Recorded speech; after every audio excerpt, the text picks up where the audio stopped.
In this video, we're going to put everything we've learned together in Chapter 8 and look at some example of trends in alkali metals, halogens, and noble gases. So we're going to begin with alkali metals. So that's our first column. And as we talked about, as we go down the column, our radius increases. And as we go down the column, it's easier to remove an electron, so our ionization energy decreases as well. We have very low ionization energies in general, so we're good reducing agent because we're easy to oxidize. And since that's the case, these metals are very reactive. You're never going to find them uncombined in nature. You're never going to find pure lithium or pure sodium. That's because they react with nonmetals to form salts, and these are generally soluble in water. Some more trends as we go down the column. Electron affinity decreases. It really doesn't want to take on electrons.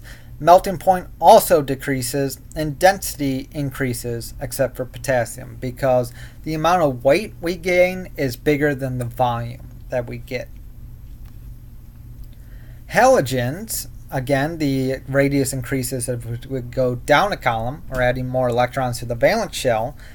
Ionization energy decreases down the column. It's very hard to remove electrons from fluorine, not so much chlorine and iodine, because again, they're on the outer shells. These elements have extremely high electron affinities, so they are very good oxidizing agents. They are very easy to reduce. Again, like the alkali metals, you'll never find these uncombined in nature because they're extremely reactive. You're never going to find pure chlorine gas or bromine gas. These will react with metals to form salts. As you move down the column, the reactivity increases. And they'll also mix with hydrogen to form binary acids.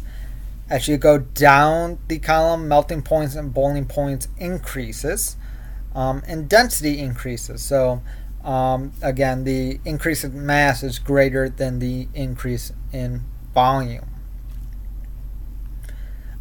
So if we mix an alkali metal with a halogen, the alkali metal will oxidize to +1, halogens will reduce to -1. They'll form an ionic bond, and this is an extremely exothermic reaction. So that's what's being shown here, and this bright light is the energy being released when mixing a halogen and an alkali metal. Now, if you put alkali metal in water, you'll get an explosion, you'll get fire. So here's lithium, sodium, and potassium. The reason why you get fire is that the metals will immediately go to the +1 ion. By doing this, you're going to split water to H2 gas and the OH- ion.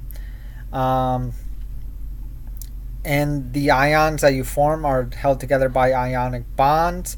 And this reaction will be exothermic, and the energy that you release will ignite this H2 gas, causing fire right above the water. You'll cause an explosion.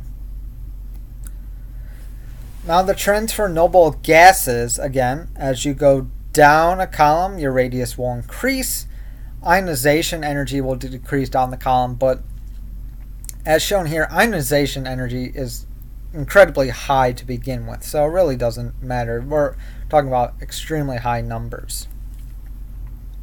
And these are extremely unreactive because you have a full octet anyway. So in nature, they're usually not combined, and they're inert. When you do experiments and you don't want your reaction to, or what you're working with to react with anything, you use these noble gases.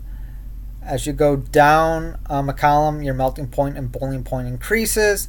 However, all these are gases at room temperature, and they have very low boiling points.